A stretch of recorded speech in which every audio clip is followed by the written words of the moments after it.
Muito obrigado, Sra. Presidente, Srs. Deputados, Sra. Deputada Mariana Aveca, eu, agradecendo a questão que coloca, dizer que efetivamente isto trata-se de uma questão ideológica.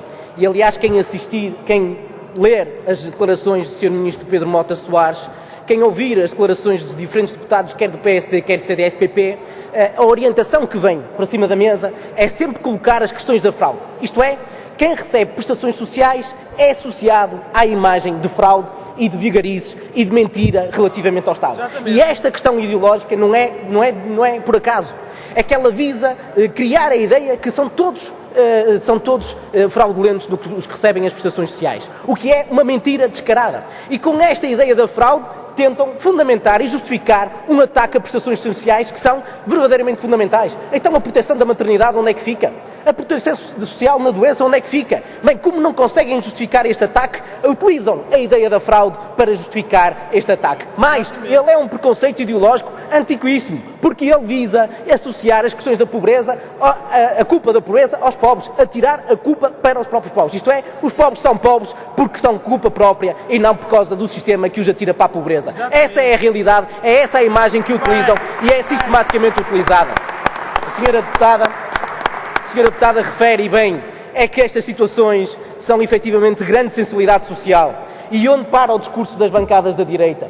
Antes das eleições, que tanto falavam das preocupações sociais e agora deixaram cair por terra a preocupação social, ficaram claramente comprometidas. Ganharam as eleições, agora toca a marchar sobre e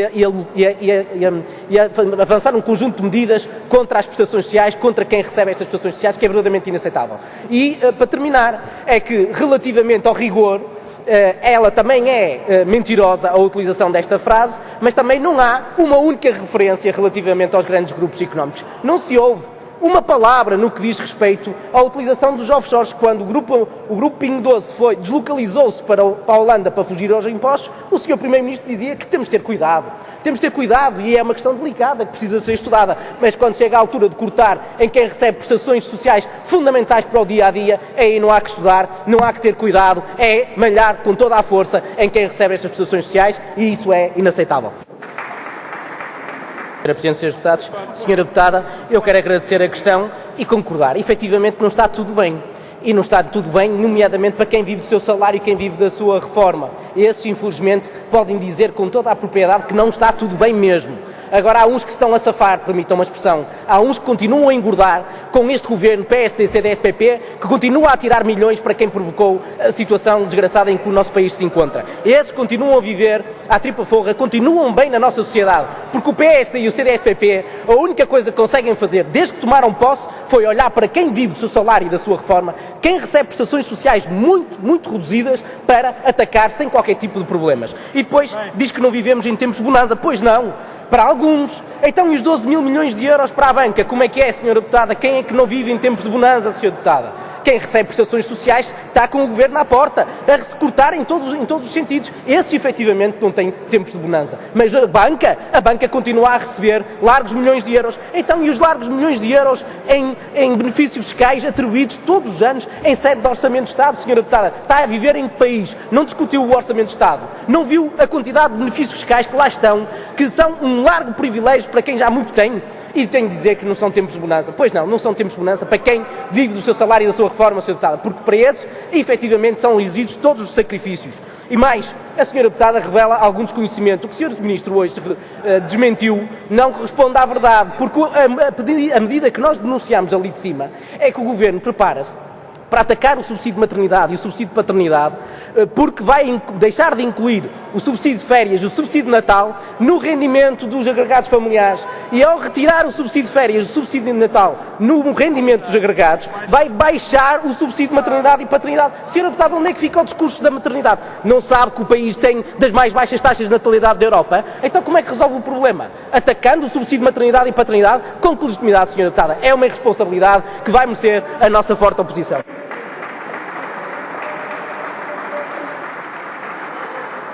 Muito obrigado, Sra. Presidente, Srs. Deputados, Sra. Deputada Luísa Apolónia, obrigado pela questão.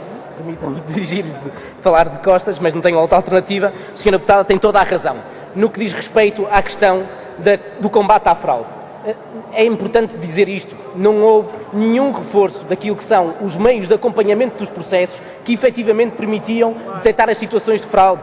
Por culpa do governo do PS, por culpa do governo agora do PSD e do CDS-PP, a verdade é que esse acompanhamento pura e simplesmente não é feito. Nós temos hoje situações caricatas de um técnico do rendimento social de inserção acompanhar 300, 400 processos. É óbvio que assim não se combate a fraude, mas a verdade é que a fraude é utilizada como um engodo, como uma mentira para justificar estas medidas. Porque estas medidas não visam combater a fraude, visam cortar nas prestações sociais, poupar onde não se devia poupar, que é em prestações sociais fundamentais. E, portanto, tem toda a razão no subsídio de maternidade e paternidade. O que o Governo quer é reduzir o montante por via da eliminação do subsídio de férias e do subsídio de Natal nos rendimentos que são considerados. Mas, fala em roubo. Roubo tem toda a razão no que diz respeito ao subsídio de doença. É verdade, as pessoas descontaram para o subsídio de doença, deram o seu contributo por via dos descontos para a Segurança Social, garantiram, entregaram ao Estado um depósito, uma garantia para as proteger nas situações de doença. Com que legitimidade é que agora retiram proteção na doença? Com que direitos as pessoas descontaram? É isso que nós dizemos e, portanto, não há qualquer tipo de dúvida. É um roubo descarado a quem descontou e merece e precisa da proteção social que, efetivamente, ao mesmo tempo o que está aqui em cima da mesa, Sra. Deputada, e acho que é revoltante e transmitiu bem essa revolta, é esta duplicidade. A quem recebe o subsídio de doença é cortado o montante que recebe. Mas depois, para as vigarices, para as fraudes dos BPNs, cerca de 8 mil milhões de euros que são atirados para o BPN. Depois são 12 mil milhões de euros que são atirados para a banca sem pedir nada em troca. E, portanto, eu deixo aqui mais uma vez estes dados. Os 8 mil milhões de euros que podem resultar, dos encargos que podem resultar do processo BPN, dariam para pagar durante 16 anos o subsídio de doença a todos os portugueses. Mais os 12 mil milhões de euros que o Estado português entrega tão voluntariosamente à banca, daria para pagar 32 anos do rendimento social de inserção. Está bem aqui visto quem é que serve quem este governo. Sr. Presidente, Srs. Deputados, Sra. Deputada Sónia Fertozinho, eu tenho que concordar com a Sra. Deputada na crítica que faz a este governo PSD, CDS-PP, pela insensibilidade social, pelo facto de não haver qualquer tipo de preocupação relativamente às pessoas que mais precisam do nosso país, que recebem o subsídio de doença, que recebem o subsídio de maternidade e paternidade, que estão numa situação complicada das suas vidas e que vem um corte brutal na sua prestação social, muitas das quais para a qual descontou, efetivamente. Exatamente. Concordo com a Sra. Deputada que não se trata efetivamente de fraude. É verdade, não se trata de fraude. Essa é o engodo que eles querem utilizar para enganar a generalidade dos portugueses. Também concordo consigo quando diz a Sra. Deputada que o objetivo fundamental desta proposta é poupar naquilo que são as prestações sociais. Temos um pequeno problema, Sra. Deputada, é que quem iniciou o processo de ataque às prestações sociais foi o Partido Socialista.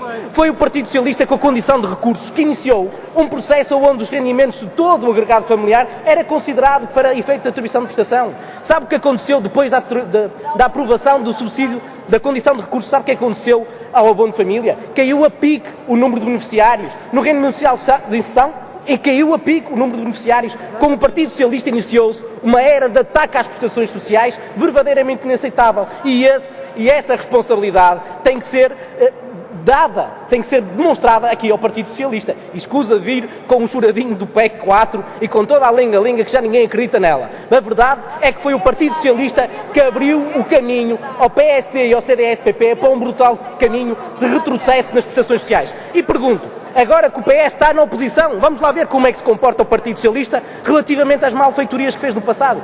Como é que votou? O PCP apresentou uma proposta, ainda na semana passada, revogação do Decreto-Lei 70/2010, da condição de recurso. A lei que impede milhares de pessoas de acederem a prestações sociais fundamentais. Como é que votou o Partido Socialista? Votou com quem? Votou com o PSD, com o CDS-PP, votou com a direita, mais uma vez, contra a proteção social e contra os portugueses.